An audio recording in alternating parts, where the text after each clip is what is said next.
Bab 283. Gak usah repot-repot, Mas. Balas Pak Faruk. Gak repot. Ditunggu sebentar ya. Timpal Ricky. Ia berjalan menuju dapur tapi keburu berpapasan dengan Riri yang baru selesai menidurkan sang bayi. Sementara Siva sedang anteng bermain dengan Naufal ditemani Bidarmi. Pak Faruk sudah datang? Tanya Riri. Sudah. Ini mau ambil minum, jawab Ricky. Biar aku saja. Mas kembali saja ke depan, temani Pak Faruk, timpal Riri. 78. Baiklah. Tolong, ya. Ricky pun kembali ke depan. Sementara Riri menuju dapur untuk membuat 2 cangkir teh manis.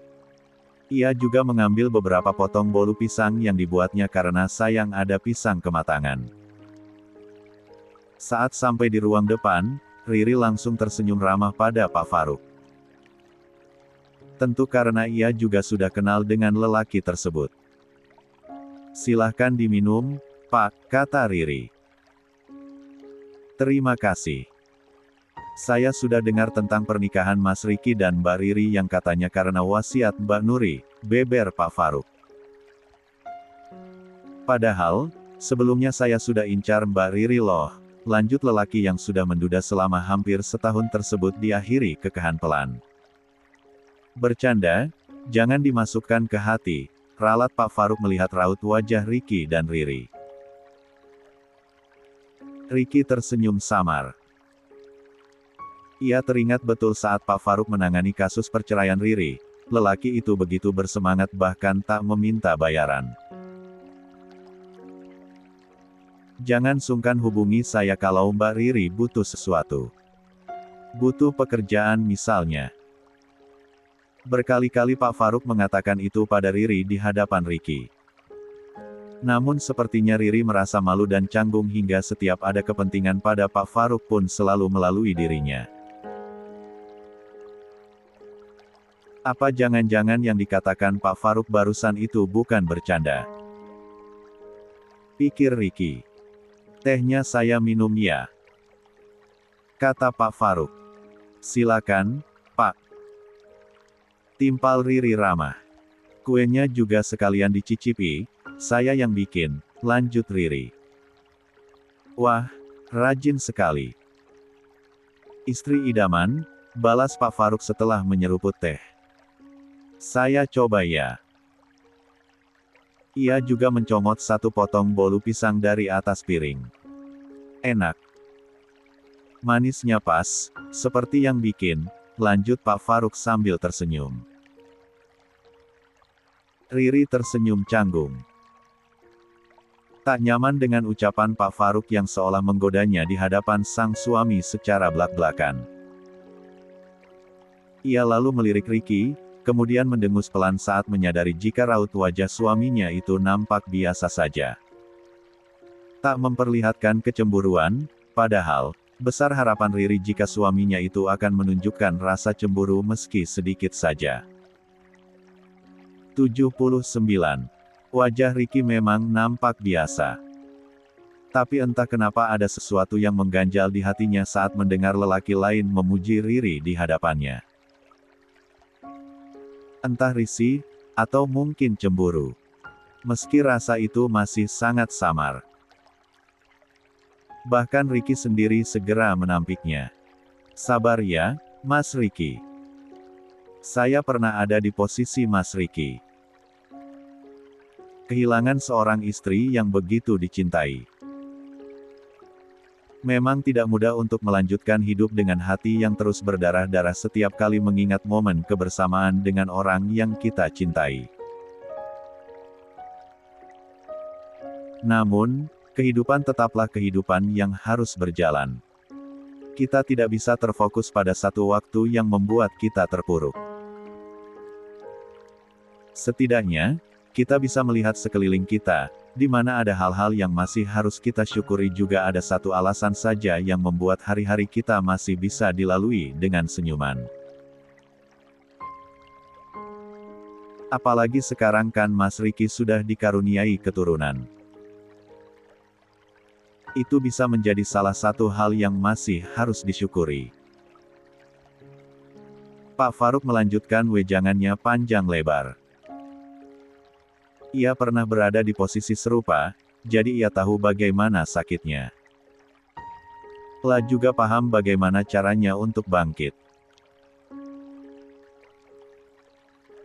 Mas Riki masih mending.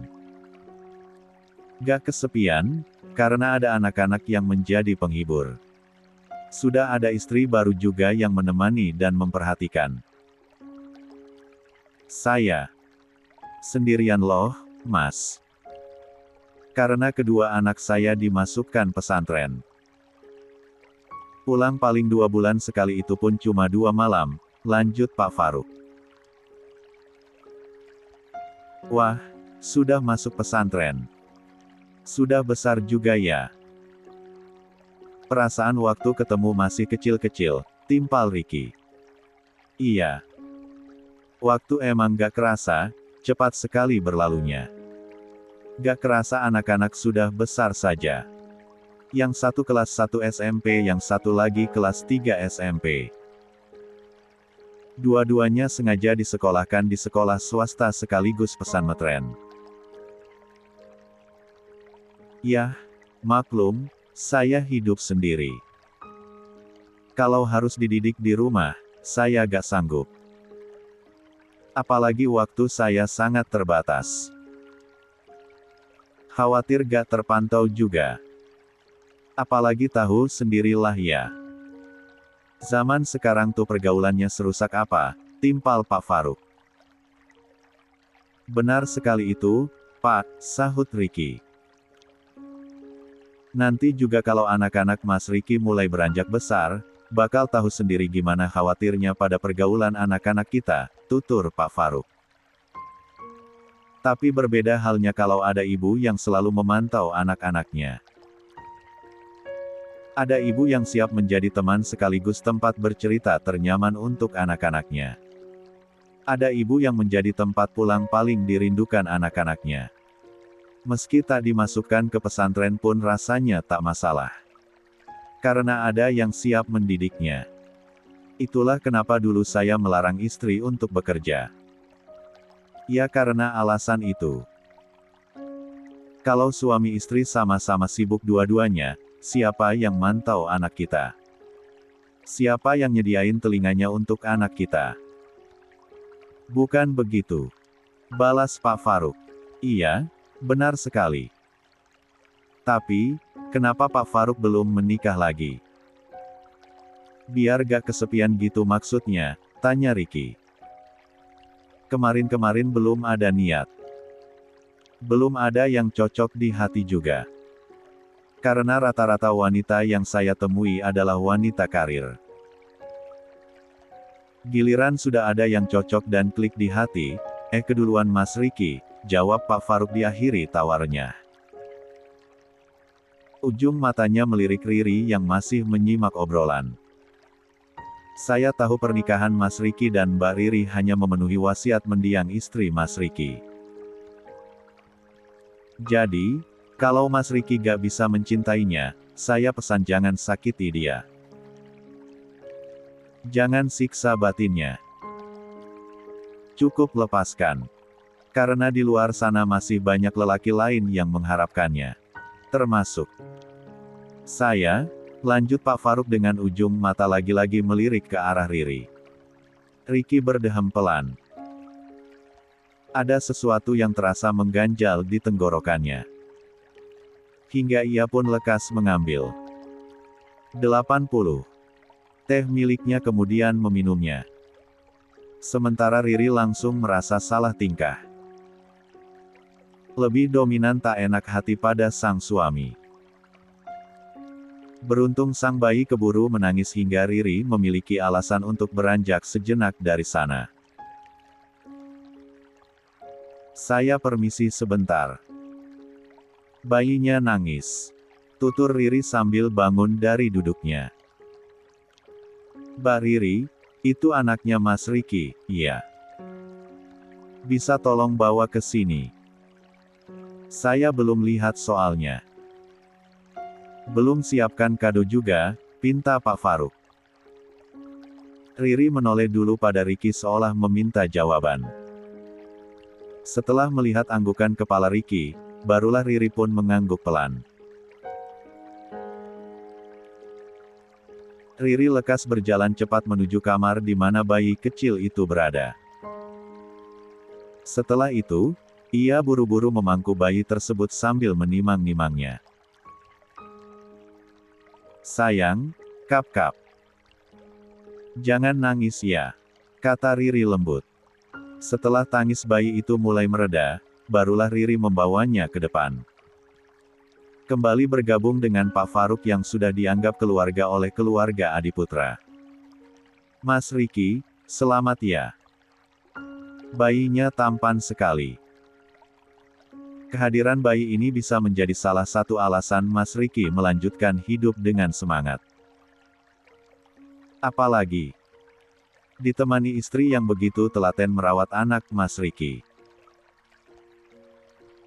Begitu tulus juga, tutur Pak Faruk sembari berdiri dan menatap bayi yang ada dalam gendongan Riri.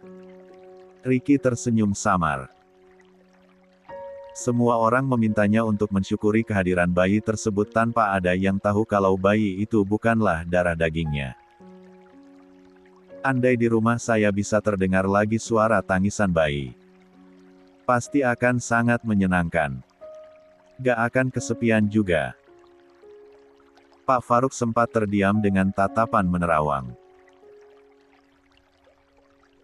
Oh, ya, siapa namanya? Tanya Pak Faruk sambil menatap Riki. Namanya Novan, jawab Riki sambil melirik Riri. Riri juga menatap Riki karena tak menyangka nama yang diberikan pada sang bayi adalah nama yang ditawarkan Riri. Novan. Novan Alfarizi berarti. Mas Riki kan Riki Alfarizi? Tanya Pak Faruk memastikan. Riki kebingungan antara menyematkan namanya atau tidak pada sang bayi. Iya. Riki akhirnya mengangguk meski nampak ragu. Nama yang bagus dan gagah. Novan Alfarizi. Semoga jadi anak yang saleh dan menjadi kebanggaan orang tua, timpal Pak Faruk. Amin. Terima kasih banyak, balas Riki.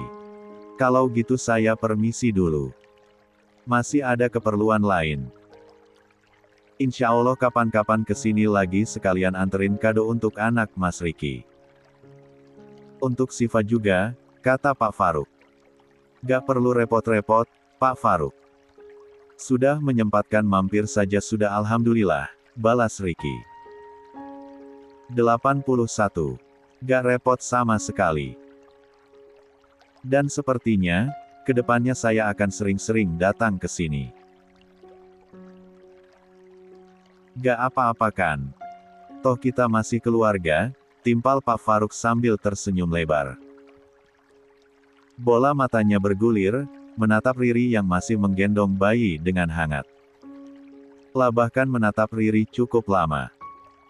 Meneliti area kehitaman di sekitar mata wanita berkulit kuning langsat di hadapannya. Namun tetap terlihat cantik. Padahal tanpa polesan make up. Pak Faruk. Mari saya antar ke depan. Perkataan Riki membuat Pak Faruk segera mengalihkan tatapannya.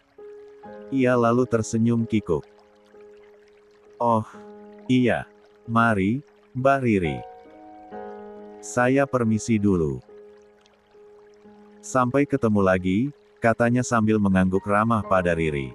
Mari, Pak. Riri menyahut singkat. Sementara Riki mengantar pengacara keluarga Adiputra tersebut sampai ke teras. Ditunggui sampai masuk mobil dan keluar dari pekarangan rumah.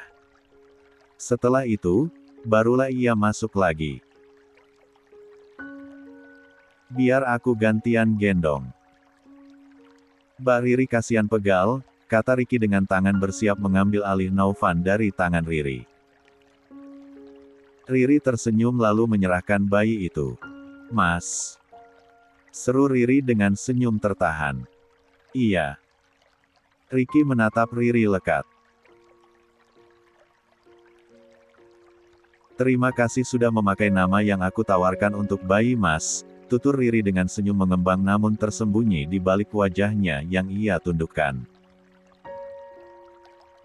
Sekarang kamu ibunya. Kamu berhak memberikan nama untuk bayi ini, jawab Ricky. Riri diam-diam mengulum senyum. Lah bahagia bukan kepalang. Ribuan kupu-kupu mendadak berterbangan di sekelilingnya. Meski belum ada cinta di hati sang suami, setidaknya dirinya sudah diakui sebagai ibu dari anak Ricky. Oh, iya. Nanti aku mau ke yayasan untuk cari babysitter. Biar Mbak Riri ada yang membantu merawat Naufan. Biar gak kerepotan. Apalagi mulai besok aku mulai bekerja, ujar Ricky. Mata Riri sempat membulat. Jangan, Mas. Gak usah. Insya Allah aku sanggup kok. Beneran? Cegah Riri cepat. Lah khawatir keberadaan babysitter tersebut justru membuat hubungan dirinya dengan Ricky merenggang padahal sudah mulai ada peningkatan. Riri takut tak tidur lagi satu kamar dengan Ricky padahal Riri begitu bahagia memandangi wajah sang suami di setiap kali ia membuka mata. Rasanya tak masalah baginya kekurangan waktu istirahat yang penting sering memiliki waktu kebersamaan dengan suaminya. Tapi, Mbak, gak apa-apa, Mas. Lagi pula kan ada Bidarmi yang bantuin. Mas jangan khawatir. Potong Riri cepat. 82. Baiklah. Tapi kalau misal Mbak Riri gak sanggup, bilang saja, Yang. Jangan sungkan. Pinta Ricky. Riri mengangguk buru-buru. Hatinya semakin menghangat dengan perlakuan Ricky yang semakin hari semakin baik dan perhatian. Oh, iya, Mas. Tadi Naufal minta diantar ke makam ibunya, kata Riri. Iya. Nanti aku bawa ke sana. Sekalian aku juga Rin, Ricky tak melanjutkan kata-katanya. Namun Riri mengerti jika suaminya itu memang sedang merindukan mendiang istrinya. Aku ikut, pinta Riri. Anak-anak. Tanya Ricky khawatir. Nanti aku tidurkan Siva sama Naufan dulu. Toh ada Bidarmi yang nungguin, jawab Riri. Sungguh ia tak ingin jauh-jauh dari suaminya itu. Ingin selalu berdekatan saking besarnya cinta untuk sang suami. Baiklah. Ricky menyahut pasrah. Matahari sudah sedikit meredup saat Ricky, Riri, dan Naufal mengunjungi makam Nuri. Ketiganya yang semula berjalan berdampingan, duduk mengelilingi tempat peristirahatan ibu dari Naufal tersebut. Naufal doain ibu, iya. Titah Ricky. Naufal menengangguk. Ia menadahkan kedua tangannya dengan mulut komat kamit. Pun dengan Ricky yang mengirimkan banyak doa untuk mendiang istrinya. Riri pun tak ketinggalan. Selain doa, Riri pun mencurahkan perasaannya pada Nuri. Wanita yang meminta dirinya untuk menikah dengan laki yang dicintainya. Maafkan aku, Mbak, jika aku mencintai suamimu lebih besar dari Mbak Nuri mencintainya. Sekarang dia juga suamiku. Aku janji akan menjaganya. Menyayanginya sepenuh hatiku. Aku juga janji akan menerawat anak-anak Mbak seperti anak kandungku sendiri. Anggap saja ini sebagai bentuk ungkapan rasa terima kasihku karena Mbak Nuri telah menyatukan kami, ungkap Riri dalam hatinya. Riri perlahan membuka mata. Menatap Ricky yang ada di hadapannya dengan mata masih terpejam. Senyumnya perlahan terukir. Setiap kali menatap paras sang suami, perasaannya selalu campur aduk. Ia begitu mengagumi ketampanan suaminya itu. Lah benar-benar mencintai lelaki itu dengan sangat luar biasa. Saat Ricky membuka mata, tatapannya sempat beradu pandang dengan Riri. Riri lekas mengalihkan pandangan dengan kikuk. Pada Naufal yang masih memainkan bunga-bunga yang ditabur di atas gundukan tanah di depannya. Ayo pulang. Kita sudah ketemu ibu dan mendoakannya. Ajak Ricky sambil bangun dari duduknya. Ia mengulurkan sebelah tangannya pada Naufal yang masih berjongkok. Tanpa diduga, sebelah tangannya lagi diulurkan pada Riri untuk membantu istrinya itu berdiri. Melihat tangan Ricky, Riri sempat terdiam tak percaya. Ia bahkan mengucek matanya karena takut salah lihat. Nyatanya tangan suaminya itu benar-benar terulur padanya. Sambil mengulum senyum, Riri menerima uluran tangan Ricky. Dia berdiri sambil berpegangan pada tangan sang suami. 83. Terima kasih, kata Riri dengan pipi merona. Sama-sama. Ricky menyahut singkat. Selepas itu mereka berjalan bertiga. Saling bergandengan tangan dengan posisi Naufal ada di tengah-tengah. Tante Riri, terima kasih sudah nemenin Naufal. Kalau gak ada tante, Naufal pasti kesepian setiap hari, tutur Naufal dengan mata berkaca-kaca. Sama-sama, sayang. Naufal anggap saja tante sebagai ibu kedua Naufal. Iya. Balas Riri lembut. Tangannya mengusap pelan pucuk kepala anak sambungnya itu. Iya, tante. Naufal sayang ayah, sayang tante, sayang sifat juga adik bayi, timpal Naufal dengan wajah ceria. Tak lagi muram seperti kemarin-kemarin. Tante juga sayang Naufal, balas Riri. Ayah juga. Ricky ikut menimpali dengan senyum hangatnya. Naufal pun bersorak kegirangan. Dia sungguh bahagia karena disayangi banyak orang. Hingga anak itu tak henti-hentinya mengoceh tentang dirinya, Siva juga adik bayinya. Siapa sangka, kebahagiaan Naufal mendadak lenyap saat sampai kembali di rumah. Di mana di kursi teras, sudah ada seseorang yang menunggunya. Kening Ricky sempat mengernyit melihat orang tersebut.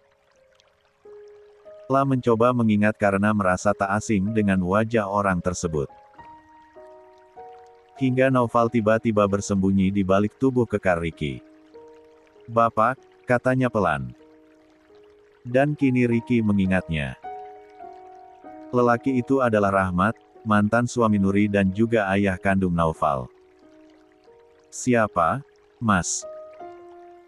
Tanya Riri pelan. Ayah Naufal, jawab Ricky lesu. Mata Riri melebar. Ia sungguh khawatir dengan maksud kedatangan orang tersebut. Melihat kedatangan Naufal, Rahmat buru-buru bangun dari duduknya. Dia melangkah menghampiri anaknya tersebut. Naufal. Ini bapak, nak, katanya sambil meraih Naufal dan memeluknya.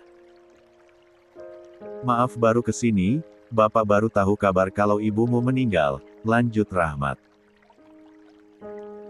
Naufal hanya berdiri takut-takut. Dia terlihat asing pada ayah kandungnya tersebut. Bahkan tak terlihat kerinduan dalam binar anak lelaki tersebut. Mari, masuk dulu. Ajak Ricky sopan. Bagaimanapun, Rahmat adalah tamu yang harus diperlakukan dengan baik. Aku baru dengar kabar kemarin sore kalau Nuri meninggal. Dan aku langsung cari tahu alamatnya. Beruntung tak susah untuk menemukannya. Karena patokannya kediaman keluarga Adiputra, ungkap Rahmat. Dan maksud kedatanganku ke sini, mau bawa pulang Naufal. Dia anakku. Aku yang lebih berhak, lanjut Rahmat. 84. Baik Ricky maupun Riri sama-sama terhenyak. Akhirnya ketakutan itu benar-benar terjadi juga. Ayah, Naufal gak mau pergi dari rumah ini. Naufal menggeleng dengan air mata mulai menggenang. Tante Riri, Naufal mau tetap di sini. Sama ayah, sama tante, sama Siva dan adik bayi. Naufal kini beralih menatap Riri memohon pertolongan. Naufal, Naufal dengerin bapak. Naufal itu anak kandung bapak. Dia bukan ayahmu. Ibumu juga sudah meninggal. Sekarang yang Naufal punya cuma bapak. Naufal ikut bapak pulang ya. Bujuk Rahmat sambil berjongkok agar sejajar dengan sang putra. Gak mau. Naufal gak mau pergi. Naufal gak mau ikut bapak. Naufal mau di sini. Naufal mulai menangis. Tolong kemasi barang-barang Naufal. Saya akan membawanya pulang, kata Rahmat pada Ricky. Tapi Naufal menangis. Dia gak mau. Tolong jangan dipaksa. Timpal Ricky tegas. Dia menangis untuk sementara. Nanti juga diam. Aku bapaknya. Aku tahu bagaimana anakku, balas Rahmat mulai meninggikan suara. Ya sudah kalau gak mau mengemasi barang-barangnya, aku bisa balikan baru. Dikiranya aku gak mampu apa, lanjut Rahmat semakin emosi. Dia mulai menggendong Naufal yang tangisannya kian kencang. Melihat itu, hati Ricky teriris perih. Bagaimanapun, ia sudah menganggap Naufal anak kandungnya sendiri. Tolong jangan bawa Naufal. Aku baru saja kehilangan istriku. Aku tak ingin kehilangan anakku juga. Ricky menghadang langkah Rahmat yang hendak keluar dari pekarangan rumahnya. Tapi Naufal anakku. Aku ayah kandungnya. Aku yang lebih berhak atas dia, sentak Rahmat dengan tatapan tajam. Kalau kamu coba-coba menahanku untuk membawa anakku, aku akan lapor polisi, lanjut Rahmat mengancam. Ia juga menepis kasar tangan Ricky yang masih terlentang menghalangi jalannya. Ayah. Tolong. Naufal tidak mau pergi. Aku mau di sini. Turunin, lepas. Naufal terus meronta sambil menangis. Tangannya terulur pada Ricky. Sesekali memukul-mukul Rahmat agar diturunkan. Ricky ikut menangis. Hanya bisa pasrah saat melihat anak sambungnya itu dibawa oleh ayah kandungnya. Ricky sadar, lelaki itu memang lebih berhak atas Naufal daripada dirinya. Tapi Ricky sangat menyayangi anak itu dan belum siap kehilangannya. Riri pun hanya bisa mematung dengan berurai air mata. Semuanya terasa begitu mendadak. Padahal sebelumnya mereka tengah berbahagia. Menyadari Naufal sudah tak terlihat lagi, Ricky ambruk dengan tubuh berguncang. Kehilangan kembali dirasakan olehnya. Dan hatinya kembali dipenuhi kesedihan. Mas. Riri buru-buru menghampiri Ricky. Berjongkok dan mengusap lembut punggung sang suami. Naufal pergi. Dia meninggalkan aku. Setelah kehilangan Nuri, sekarang aku kehilangan Naufal, racau Ricky dengan tubuh kian berguncang. Sabar, Mas. Sabar. Insya Allah kita akan menemukan jalan keluarnya. Naufal akan kembali lagi ke sini, tutur Riri menguatkan sang suami. 85. Tapi dia dibawa bapak kandungnya. Dia dibawa bapaknya. Aku kehilangan dia.